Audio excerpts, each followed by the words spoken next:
महज 4 दिन में चांद पर पहुंचा था अमेरिका।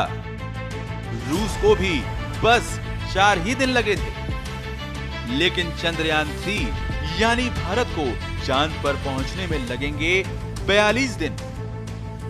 आपको भी ये सोचकर आश्चर्य होगा कि भारत को चांद पर पहुंचने में आखिर इतना समय क्यों लग रहा है, जबकि अमेरिका, रूस जैसे देशों ने 50 साल पहले ही चांद की दूरी महज 4 दिनों में ही पूरी कर ली थी। 20 जुलाई 1969 में अमेरिका ने अपना अपोलो 11 मिशन रवाना किया था। ये पहला मौका था जब इंसान चांद पर उतरा था।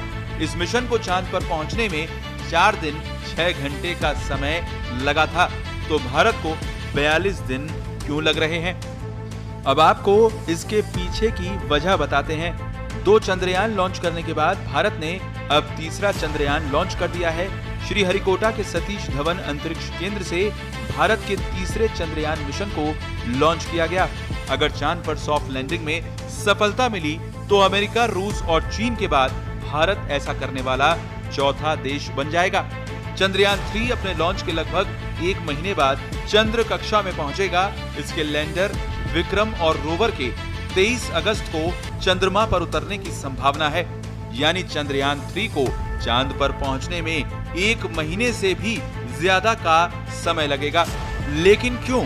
इसका जवाब रॉकेट की डिजाइनिंग, इस पर खर्च होने वाले ईंधन और चंद्रयान की स्पीड में छिपा है। स्पेस में लंबी दूरी तय करने के लिए यान को ले जा रहे रॉकेट की तेज स्पीड और सीधे प्रक्षेपण पथ की जरूरत होती है। अपोलो 11 की लॉन्चिंग के लिए नासा ने सैटर्न वी का इस्तेमाल किया था, जो सुपर हैवी लिफ्ट लॉन्चर था। ये प्रति घंटा 39,000 किलोमीटर की यात्रा कर सकता है। इसके अलावा इसमें 43 टन भारवाहक क्षमता थी। चांद की 3,84,000 किलोमीटर की दूरी को तय करने के लिए नासा के रॉकेट ने 4 दिनों का वक्त लिया था।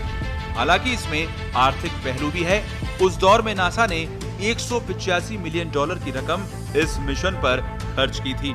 इसके उलट भारत ने इतने ताकतवर रॉकेट का इस्तेमाल नहीं किया और नासा के बजट के अनुरूप बहुत कम बजट यानी लगभग 600 करोड़ रुपए में तैयार किया है। शक्तिशाली rocket GSLV Mk3 rocket Chandrayaan 3 को पृथ्वी की 170 किलोमीटर 36,500 किलोमीटर की कक्षा में स्थापित करेगा।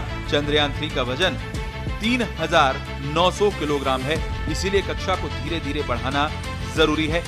इसकी वजह यह है कि पृथ्वी से चंद्रमा की दूरी GSLV Mk3 की क्षमता चंद्रयान 3 के वजन की तुलना में से 10 गुना ज्यादा है। इसरो के पास ऐसे मिशन यानी कक्षा को धीरे धीरे बढ़ाने में विशेषज्ञता के साथ साथ अनुभव भी है। मंगल मिशन चंद्रयान 1 और चंद्रयान 2 में भी इसका इस्तेमाल किया गया था। तो चांद पर पहुंचने में रॉकेट और ईंधन का बहुत महत्व होता है। जितना कम दिनों में चांद पर पहुंचना चाहते हैं, उतना ज्यादा ईंधन लगता है।